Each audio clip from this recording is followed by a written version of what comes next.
Unpacking the Buddha's First Discourse. Episode 7. Suffering.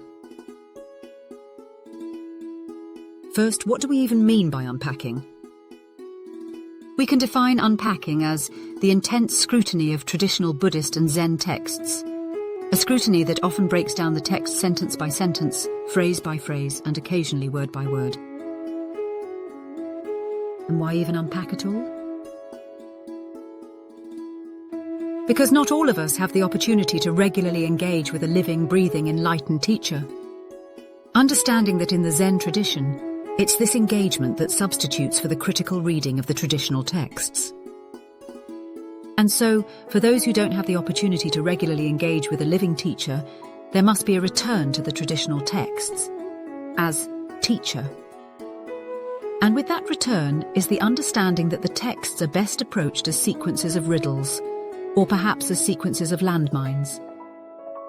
And these riddles must be reconciled, these landmines cleared, if we are to truly make progress. Let's continue. Consider the following text excerpted from the sutta, setting in motion the wheel of the Dhamma.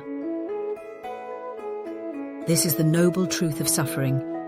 Thus, bhikkhus, in regard to things unheard before, there arose in me vision, knowledge, wisdom, true knowledge and light.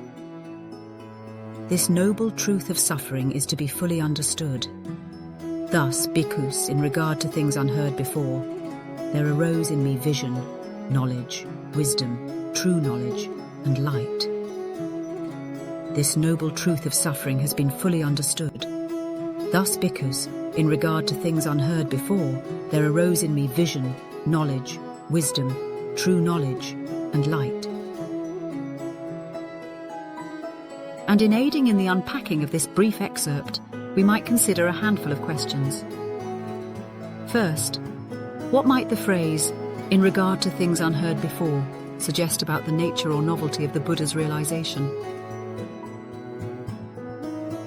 Next, how do the terms vision, knowledge, wisdom, true knowledge and light differ in meaning? And why might the Buddha list them all? Why is the noble truth of suffering presented in 3 stages? Declaration, prescription, and completion. And what does this structure imply about the path to understanding? What does it mean to fully understand suffering? And how might that differ from simply recognizing or observing it? And finally, how does this passage suggest that insight or awakening is a process rather than a single moment? And so we're now into the meat of Buddha's first discourse. More to come.